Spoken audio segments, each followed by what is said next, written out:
Se você sente que não estudou o suficiente para o Enem, calma. A gente sabe como esses últimos meses podem ser angustiantes e foi por isso que nós criamos o Reta Final Enem. Esse é um curso focado em História e Geografia, com aulas ao vivo, mas que, claro, ficam gravadas na plataforma para você assistir quando quiser. E o principal, todo ele foi pensado a partir das competências do Enem para que você possa estudar com estratégia e ganhar tempo. A gente preparou para você apostilas exclusivas por competências, com explicações didáticas, com os assuntos que mais caem e dicas práticas de resolução de questão. Além disso, também tem lista com questões anteriores, simulados inéditos, glossário da prova de humanas e um aulão de revisão na semana da prova do Enem. Tudo isso por R$ 197. Você que já acompanha o canal do Humanamente sabe como a gente trabalha. Conteúdo direto, com a devida profundidade e sempre realmente focado no que cai na sua prova. O link para garantir sua vaga está aqui na descrição. Vem com a gente nessa reta final, esperamos você. Olá, seja muito bem-vindo, seja muito bem-vinda a mais uma aula aqui do nosso projeto solidário do canal do Humanamente no YouTube, projeto voltado para a sua aprovação no Enem, a partir do estudo das competências e habilidades da prova de Ciências Humanas. Meu nome é Leandro Casali, eu sou professor de História e junto com o professor Felipe de Geografia, a gente deu início a esse projeto solidário, né, estudando da maneira correta, a partir, mais uma vez, né, da matriz de referências de Ciências Humanas do Enem, ou seja, o estudo a partir das competências e habilidades. A gente hoje está trazendo para vocês aqui mais uma habilidade, mais uma aula, mais uma semana, a gente está chegando próximo do Enem, né? Então a gente está encaminhando para as últimas habilidades da matriz de referências.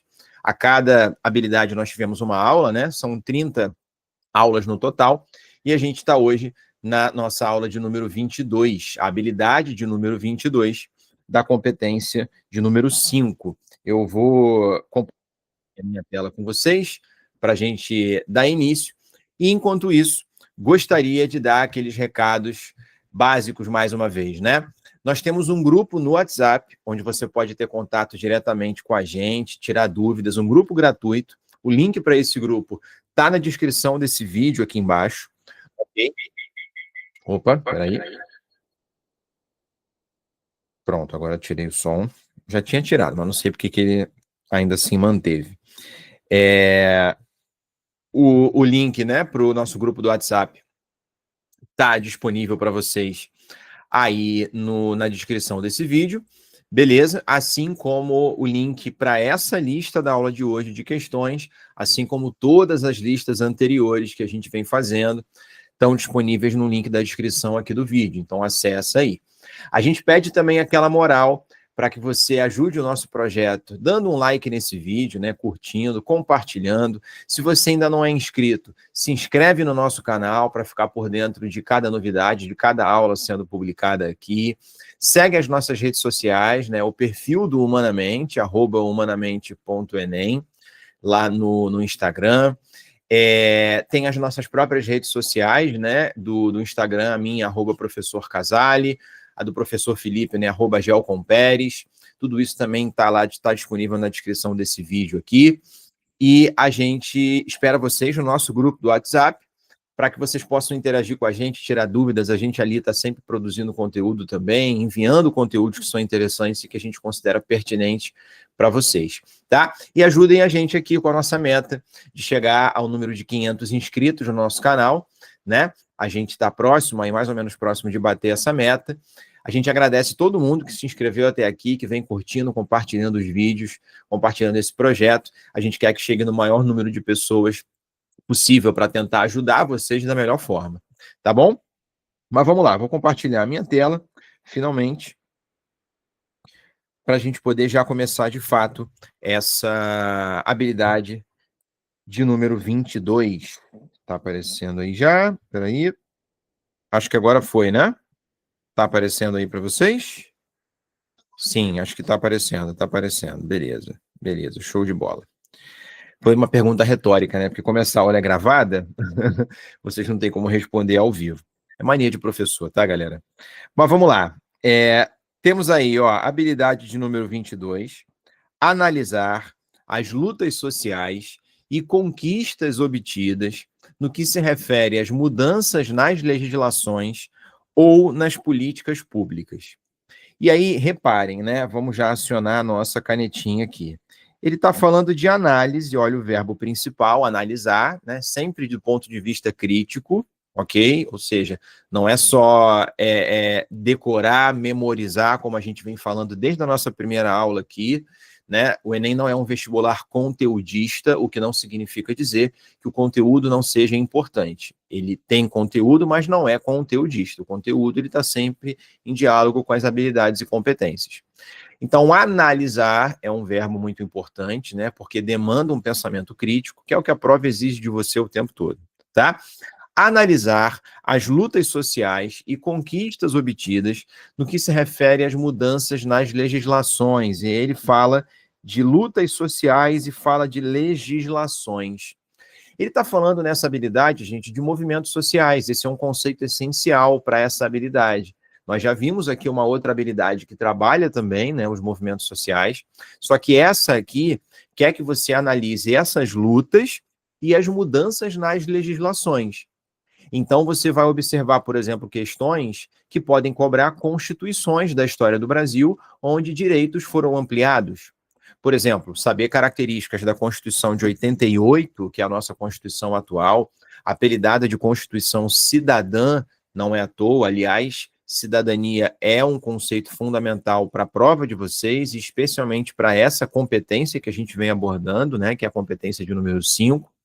Ela vai se apresentar de alguma forma em todas as habilidades dessa competência e em outras também, tá? Então, movimentos sociais, cidadania, políticas públicas, como já está aqui no próprio título da matriz de referências, né, dessa habilidade, ou seja, políticas promovidas pelo Estado para tratar de determinados temas, no caso aí sociais, porque ele está falando de lutas sociais, questões políticas também, porque fala de mudança de legislações, então leis, por exemplo, que ampliem direitos sociais, que ampliem direitos políticos, como, por exemplo, o direito ao voto ao longo da história do Brasil, né? Então você observa ali a Constituição de 46, que coloca ali o voto feminino e masculino, a década de 30 com Vargas e o direito ao voto feminino, ainda que de maneira restrita, mas já tinha pela primeira vez ali o voto feminino aparecendo oficialmente numa Constituição, numa legislação, né? Na Constituição de 34, por exemplo. Direitos sociais que foram ampliados, né, durante a Constituição de 88, que é a nossa atual, os próprios direitos trabalhistas criados durante, né, o período da Era Vargas, presente na Constituição de 34 também, né, a CLT, enfim, pode aparecer de diferentes formas, tá? Então, movimentos sociais, políticas públicas, constituições, cidadania, são conceitos fundamentais para a gente poder pensar essa habilidade, tá certo? Vamos fazer aqui a primeira questão e a segunda questão, e aí as demais eu passo a bola para o professor Felipe, né, trabalhar as que são de geografia com vocês, tá bom? Beleza? A gente vai observar que essa competência, de maneira geral, essa competência aborda muito, não só história, mas aborda muito sociologia também, né? Você vai ver menos questões, assim, em quantidade, de maneira geral, de geografia nessa competência comparada às outras, tá bom? E em algumas habilidades, especificamente, você vê, inclusive, mais sociologia, mais filosofia do que história. A gente está sempre tentando apontar isso para vocês, para orientar os seus estudos, né? Para que você estude de maneira mais estratégica, tá bom? Vamos lá. Vamos dar uma lida no texto. O golpe militar de 64 foi implacável no combate ao que restava das ligas camponesas. Então, ligas camponesas, só para quem não sabe, um movimento social que defendia a reforma agrária no Brasil, tá? Um movimento que atuou ali ao longo dos anos 60 e foi fechado, né? Foi reprimido durante a ditadura, ok? Restava das ligas camponesas na década anterior. Então, desde os anos 50, ele já menciona que havia as ligas camponesas. Bom, no entanto, em relação aos sindicatos, sua atitude foi ambígua. Por meio de acordo com os Estados Unidos, foram concebidos centros sindicais e cursos de liderança com base em princípios conservadores e ministrados por membros da Igreja Católica. Então, com relação aos sindicatos, a atitude da ditadura, né, foi ambígua, desde ali o golpe. Você teve sim acordos para conceber centros sindicais, porém, você meio que tentou formar uma galera ali, né, a partir de ideias conservadoras, com cursos ministrados por membros, inclusive, da Igreja Católica. Aí a referência, Mari Del Priore, uma história da vida rural no Brasil. Bom, os sindicatos rurais foram tratados da forma descrita no texto porque o governo pretendia utilizá-los para, ou seja, o governo tinha qual finalidade, qual objetivo ao manter sindicatos rurais e treinar, né, lideranças em princípios conservadores, como está escrito aí no texto. Letra A, o objetivo do governo seria controlar tensões políticas. Bom, ele está falando de sindicatos rurais, ele está falando do espaço rural, inclusive de um movimento social como as ligas camponesas, né, que defendiam a reforma agrária e que foram violentamente reprimidos, né, depois da ditadura. Então ele está falando do espaço rural brasileiro. E você sabe que o espaço rural brasileiro, gente, é marcado por concentração de terras, né? O Brasil é um dos países mais desiguais do mundo, por uma forte desigualdade social por consequência disso. Então, tensões no campo marcam não só, aliás, a história do Brasil, mas especialmente da América Latina como um todo, né? Porque desde o início da colonização você implementa uma lógica de plantation, uma lógica de latifúndio, né? De agroexportação, enfim, que deixa heranças nessa América Latina até os dias de hoje. Então, a questão da terra na América Latina é alvo de muita atenção historicamente, de muita disputa. Então, tem tensões políticas? Tem. Faz sentido o governo querer controlar tensões políticas? O texto, né, revela isso para a gente? Sim, porque você não só sabe que existem tensões políticas, tanto é que havia um movimento social em defesa da reforma agrária que a ditadura reprimiu, né, que são as ligas camponesas. Você sabe isso pelo que eu acabei de relembrar aqui, né, de que isso é uma marca histórica na América Latina, não só no Brasil, as tensões políticas, as tensões com relação ao acesso à terra, a concentração de terras. Mas lembra que o gabarito nunca é validado só pelo seu conhecimento histórico, geográfico, sociológico, filosófico. E sim, ele tem que ser dialogado com o texto, colocado em diálogo com o texto. Né? O gabarito das questões de ciências humanas no Enem, em geral, é validado pelo texto. Então, você tem que estar muito atento ao que o enunciado está cobrando e à ideia central que o texto está passando. E aí você vai relacionar tudo isso com os seus conhecimentos, sem dúvida, com o conteúdo. Né? Então, tem alguma menção no texto, né, que permite a gente falar que o governo queria controlar tensões políticas? Tensão política a gente sabe que existe, claramente. Agora, onde que estaria a tentativa do governo de tentar utilizar os sindicatos para controlar essas tensões?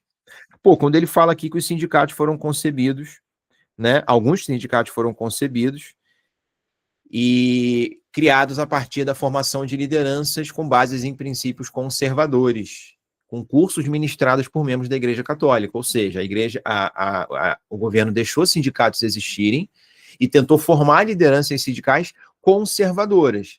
Conservadoras significa que está alinhado com o pensamento da ditadura, galera, que era um governo, né, pró-conservadores, em defesa das elites agrárias, em defesa dos empresários, dos banqueiros, dos latifundiários, das oligarquias, enfim, em defesa de ideias conservadoras. Então, a ditadura manter sindicatos rurais e formar lideranças com ideias conservadoras significa formar lideranças que tivessem em sintonia com a política, com o pensamento, com os valores da ditadura. E assim você meio que tira a força dos movimentos de oposição, reprime as ligas camponesas por um lado, esvazia a oposição, reprime, e por outro você tenta formar lideranças conservadoras, tentando controlar as tensões políticas que estavam muito intensificadas nos anos 50 e nos anos 60, né? Ou seja, antes, né, do golpe de 64. Então, por enquanto, a letra A faz todo sentido. Vamos ver as outras. Letra B de bola. O governo pretendia utilizar esses sindicatos para limitar a lei trabalhista. Em nenhum momento do texto a gente vê essa menção, A gente pode afirmar que existe essa menção com relação a limitar direitos trabalhistas. Os direitos trabalhistas em si não estão sendo colocados em xeque. A ditadura, inclusive, não acabou com a CLT, seja no espaço rural ou no espaço urbano. Agora, ela não ampliou direitos sociais, não respeitou alguns direitos trabalhistas, né, não respeitou a autonomia sindical, ela mesma mudou a Constituição para poder facilitar esse controle dos sindicatos, mas ela não chegou, de fato, a extinguir, né, a suprimir direitos trabalhistas, tá? Então, a gente não consegue afirmar a letra B, marcar a letra B, nem pelo texto, nem pelo conhecimento. Letra C. Divulgar um programa populista. Gente, populismo é um termo que a gente já falou aqui em outras aulas. É um termo que é muito atrelado ao contexto dos anos 30 e 40 ali, associando principalmente ao Vargas, tá? Principalmente ao Vargas. É um termo polêmico, um termo desgastado, porque ele já foi utilizado para designar governos muito diferentes entre si. A imprensa usa esse conceito de populismo erradamente até hoje, e aí é um conceito que, assim, aparece em provas e tal, aparece na mídia, mas é um conceito entre os historiadores muito criticado, muito desgastado, exatamente porque ele foi banalizado, né? Começaram a utilizá-lo sem muito critério. Ok? Mas vamos tentar pensar populismo sempre associando aquele contexto dos anos 30 e 40 da era Vargas, né, com lideranças ali carismáticas, que trazem medidas sociais, mas ao mesmo tempo de maneira muito autoritária, né, como a gente sabe com Vargas, como a gente também identifica Perón, né, com o peronismo na Argentina, que é muito parecido com o varguismo, né, tem muitas semelhanças, ok? E a ditadura não tinha o menor interesse em divulgar programas populistas. Pelo contrário, né, a ditadura tem uma ideologia muito conservadora, que contrastava, inclusive, com muitas práticas do varguismo, apesar do Vargas ter os seus aspectos conservadores também, né? O populismo era algo muito odiado pela alta cúpula militar ali das Forças Armadas, muitos deles eram antivarguistas, né? Eram contra essas políticas sociais, a aproximação ali, mobilização das massas, das camadas populares, né? Então não tinha nenhuma intenção da ditadura de divulgar programa populista, não, tá bom? E muito menos no texto a gente percebe isso, porque o texto fala de difundir ideias conservadoras, tá? Letra D. Regularizar a propriedade da terra. Gente, a depender do sujeito que tem a terra, a propriedade já era regularizada. Para as elites, a propriedade era regularizada, né? Agora, para outros grupos que estão em situação ali de ocupação de terras, tentando ocupar terras, enfim, chamar atenção para a importância da reforma agrária e tudo, aí, claro que não tem regularização.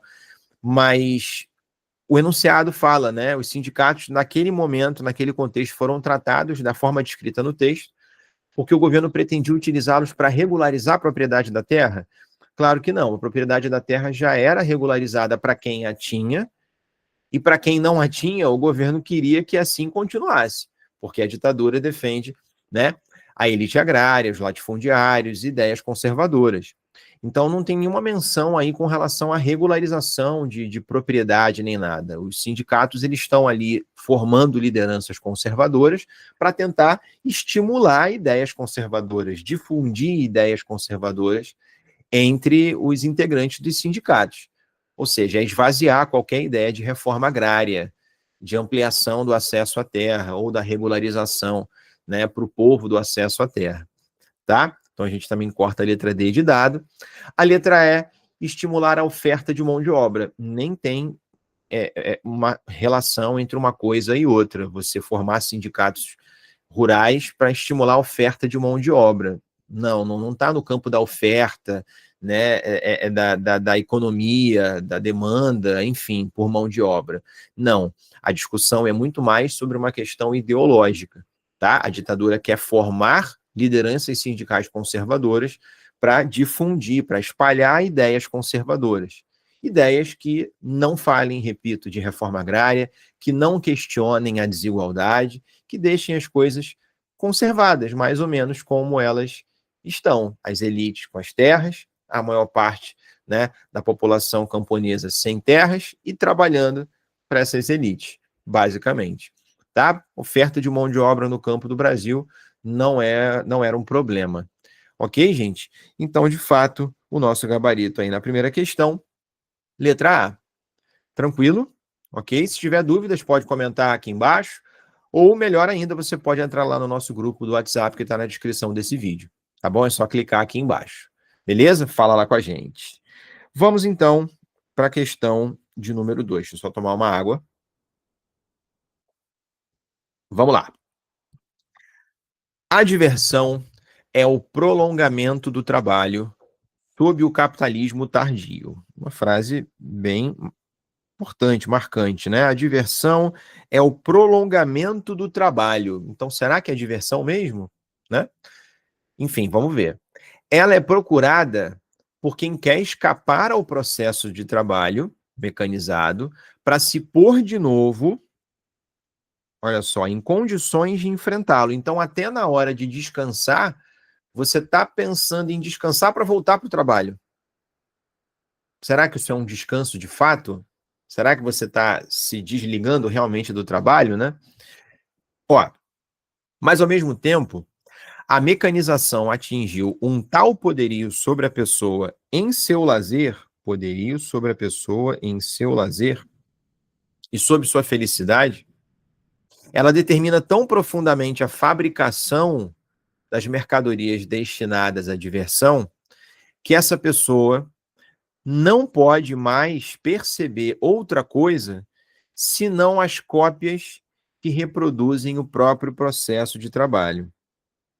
Então, ó, essa pessoa não pode mais perceber outra coisa senão as cópias que reproduzem o próprio processo do trabalho. Texto do Adorno e do Horkheimer, que são pensadores muito importantes, né? Que trazem a ideia de indústria cultural. A gente falou deles numa outra aula aqui, se não me engano, foi na própria aula 21, tá? O conceito de indústria cultural é muito importante, né, dentro dessa dinâmica para você entender o próprio capitalismo, como que a própria cultura ela vira mercadoria, e aqui ele está falando como que esse cenário cultural, né, impacta no trabalhador dentro da lógica capitalista, onde até no momento de lazer ele não está completamente desconectado da lógica do trabalho, né? Vamos lá. No texto, o tempo livre é concebido como, ou seja, de acordo com esse texto, como é que você pode entender o tempo livre, segundo esses autores, né? Letra A. Tempo livre é entendido como um tempo de consumo de produtos culturais elaborados no mesmo sistema produtivo do capitalismo. Bom, se está sendo produzido no capitalismo, né, vai ser impactado pelo sistema produtivo capitalista, é inevitável. O texto fala disso, quando diz que, olha só, a mecanização atingiu um tal poderio sobre a pessoa em seu lazer que ela não pode mais perceber outra coisa senão as cópias que reproduzem o próprio processo do trabalho. É sempre importante você marcar o texto, as partes mais importantes, que nem a gente vem fazendo aqui a cada aula, né? E no comecinho ele diz que a diversão é o prolongamento do trabalho. Por isso que eu perguntei, será que é realmente, né, o momento de lazer, do tempo livre, ele é plenamente livre? Você está desconectado de fato do trabalho? O texto está problematizando isso. Então, mais uma vez, ó, a letra A, consumo, tempo livre é entendido como um tempo de consumo de produtos culturais elaborados no mesmo sistema produtivo do capitalismo. Sim, o texto está trazendo isso claramente para a gente, ok? Nesses trechinhos em vermelho que a gente marcou, beleza? Mas vamos ver as demais alternativas. Vamos lá. Letra B. O tempo livre é concebido como forma de realizar as diversas potencialidades da natureza humana. Não, é o contrário, né? Ele está criticando o fato de, no tempo livre, esse sujeito está ainda ligado a uma lógica de trabalho, preso a ela. Ainda que ele não esteja dentro, sei lá, da fábrica ou trabalhando de alguma forma, né, direta, ele está sendo impactado pela mesma lógica de trabalho na própria indústria cultural.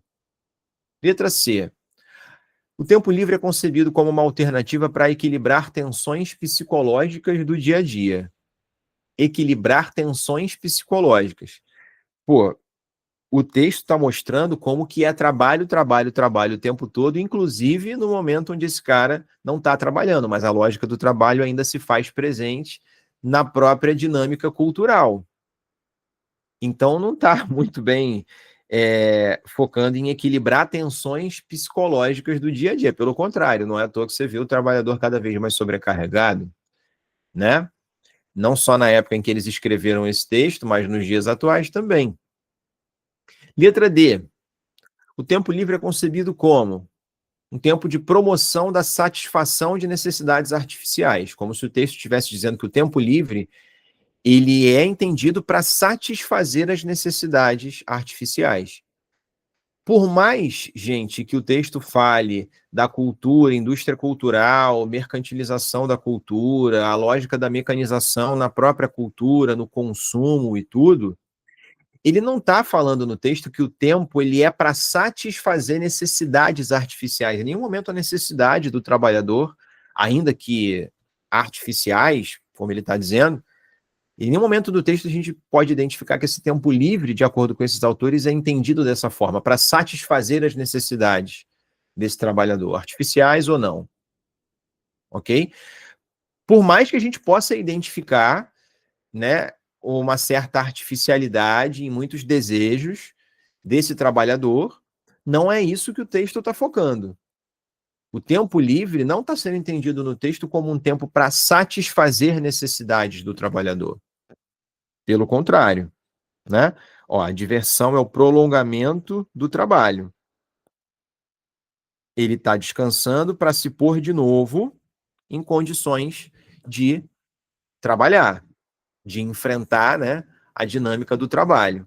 E no próprio lazer, mais uma vez, eu vou ler, ó. A mecanização atingiu um tal poderio sobre a pessoa em seu lazer e sobre a sua felicidade. Ela determina tão profundamente a fabricação destinada das mercadorias destinadas à diversão, que essa pessoa não concebe outra coisa a não ser, não percebe outra coisa a não ser a própria cópia da reprodução do processo de trabalho. Então ele vê na própria indústria cultural, né, a reprodução e o impacto dessa lógica de produtividade, de mecanização, de consumo, de aceleração e tal. Beleza? Talvez você ficasse em dúvida na letra D, não sei, mas não dá para a gente dizer que o tempo livre é entendido para promover, incentivar a satisfação das necessidades. Promover é isso, incentivar, né? E letra E, mecanismo, o tempo livre é entendido como mecanismo de organização do ócio e do prazer. Não é entendido como um momento de organização do ócio e do prazer. Pelo contrário, é um prolongamento do trabalho no capitalismo tardio, de acordo com esses autores. Essa é uma questão, pessoal, gabarito é letra A. Essa é uma questão que ela é até mais de sociologia. Como eu falei, né? Nessa competência você vai ver muita sociologia. Essa é a prova de ciências humanas, como o próprio nome já diz, não é história, geografia, filosofia e sociologia separada completamente. Tem questões que você consegue identificar mais, isso aqui é história, geografia, mas tem outras que são muito interdisciplinares, como é esse o caso, tá? Então, você pode encontrar essa questão com o professor de história fazendo, você pode encontrar, seria até mais comum, essa questão sendo feita ou enquadrada, né, como uma questão de sociologia, beleza? Mas como é um vestibular muito interdisciplinar, acaba gerando essas mesclas, né? E por isso que eu estou aqui conseguindo fazer a questão com vocês. Mas uma leitura bem atenta do texto, né, de maneira crítica, permitiria a gente chegar a essas conclusões e fazer nem que fosse por eliminação, tá? Por isso, nessa questão 2, nosso gabarito é letra A. Ok, galera? Eu fico por aqui, vou passar a bola para o professor Felipe, para ele trabalhar as questões de geografia dessa lista aí com vocês. Beleza? Nos vemos na próxima habilidade, na próxima aula. Até a próxima, gente. Valeu! Olá, galera, seja bem-vindo, seja muito bem-vinda. É um prazer estar aqui com vocês mais uma vez. Eu sou o professor Felipe Pérez, eu sou de Geografia aqui do Humanamente. A gente vai hoje falar, né, sobre uma questão da habilidade 22, que o Casale trabalhou bem já com vocês, explicou um pouquinho como funciona essa habilidade. Vocês que são nossos alunos estão acostumados, né, com a gente fazer essa revisão sobre a habilidade, falar um pouquinho sobre a competência, e depois fazer a questão com apontamentos sobre como proceder nessa questão, como você poderia ter algum tipo de gatilho no comando ou no texto que te induzisse a resposta correta, não é verdade?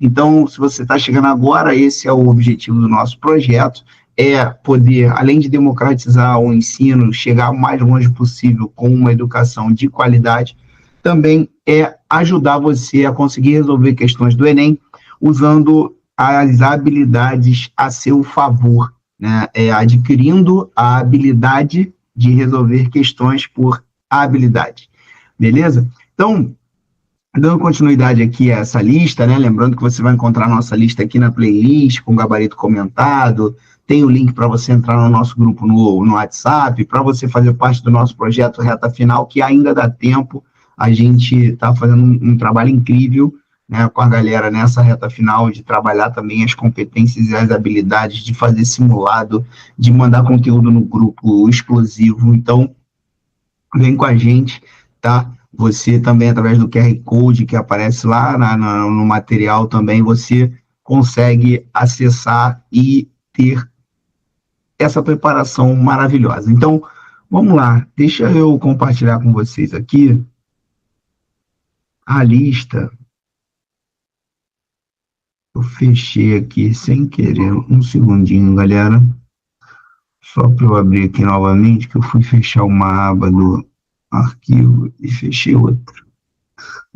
Pronto, aqui está a lista. Galera, vocês devem ter reparado que essa habilidade em si, ela tem muitas questões para o lado da história, da sociologia, né? Então, a minha participação vai ser uma participação aqui bem direta, uma participação até curta, né? Porque a gente tem uma questãozinha nessa habilidade que é de geografia e que eu poderia vir aqui complementar e mostrar para vocês, beleza? Então, hoje a nossa aula, ela é direta, reta e eficiente para falarmos aqui dessa habilidade 22, né, que fala sobre analisar lutas e conquistas, mudança na legislação política. E o Enem já cobrou uma questão dessa habilidade, foi considerada dessa habilidade, que fala sobre a Cordilheira do Himalaia, né, que é uma cordilheira aqui formada no continente asiático, né? Então, vamos ver o que ela queria nessa habilidade, trazendo essa questão para a gente. Olha só, a Cordilheira do Himalaia tem mais de 50 milhões de anos, sendo classificada como a maior cordilheira do planeta.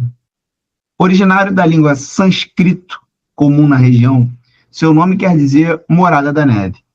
É possível encontrar nessa cordilheira as 15 maiores montanhas do mundo. Ao todo, existem mais de 100 picos, que contam com altitudes bem maiores que 7.000 metros. O Everest, considerado o ponto mais alto da Terra, tem nada menos que 8.848 metros de altitude e continua crescendo aproximadamente 0,8 milímetros a cada ano.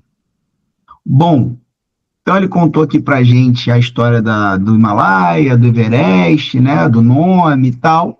E a pergunta é, qual dinâmica natural é responsável pelo fenômeno apresentado? Galera, comandinho da questão aqui, ele quer saber a dinâmica do fenômeno apresentado. O que a gente tem que entender, então? Qual fenômeno foi apresentado? Que foi justamente o quê? O nome que deu origem ao Himalaia, que ele quer dizer aqui, morada da neve, que tem mais de 100 picos com altitudes maiores que 7.000 metros, que tem o Everest com 8.848 metros. Então, esse é o fenômeno apresentado. E aí, qual dinâmica formou esse fenômeno? Letra A, derrame de lava vulcânica, cadeia montanhosa se forma nesse fenômeno, nesse processo. B, encontro de placas tectônicas é o que forma esse processo. C, a ação do intemperismo químico é o que forma esse processo. D, de sedimentação de erosão eólica é o que dá origem a esse fenômeno, e é derretimento de geleiras glaciais.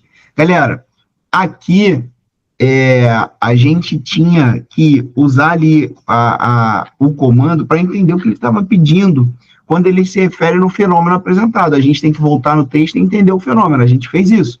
Voltou lá e entendemos que o fenômeno é a formação do Himalaia. Aí ele quer saber como que ele se formou. Uma dica valiosíssima aqui para vocês. Toda cordilheira, toda cadeia montanhosa, ela se forma pelo movimento convergente das placas tectônicas. A gente lembra que as placas podem fazer 3 tipos de movimentos, né? O convergente, o divergente e o transformante. Todo lugar que tem cadeia montanhosa é porque ali é um encontro de borda de placas que fazem movimento convergente. O Himalaia é assim, a Cordilheira dos Andes é assim. Toda cordilheira, toda cadeia montanhosa é resultado do encontro de placas tectônicas no movimento convergente. Derrame de lava vulcânica não tinha como, né? A ação do intemperismo químico, o que é o intemperismo químico? Intemperismo é a mudança na composição química da rocha. Então, a rocha não muda o formato, ela muda só a composição química. Não. Sedimentação de erosão eólica. Então, o Himalaia ele teria se formado porque o acúmulo de sedimentos trazido pelo vento. Haja sedimento, haja vento, né? Derretimento de geleiras glaciais. Também não. Naquela região, não. E outra coisa, esses derretimentos de geleira, sedimentação, intemperismo, cara, esses 3 aqui, ó, o intemperismo, a sedimentação e o derretimento, são agentes externos do relevo. O agente externo, ele modela o relevo pré-existente. Quem dá origem ao relevo é o agente interno, é o tectonismo, é o vulcanismo. Tudo bem? Tranquilo, galera? Como eu falei, minha participação nessa habilidade, né, ela foi até difícil a gente achar uma questão ali que tinha sido cobrada nessa habilidade de geografia, mas consegui achar uma, tá? E essa foi o que eu trouxe aqui para vocês hoje. Um beijo, até a próxima aula. Segue a gente nas redes sociais, se inscreve no canal. Valeu? Entra lá no nosso grupo, participa, manda sua dúvida, vem com a gente que tá chegando a hora da gente tirar onda com a cara do INEP, arrasar na prova do Enem e comemorarmos juntos a nossa aprovação. Tá bom? Então, ó, beijo, tchau, tchau, até a próxima, galera.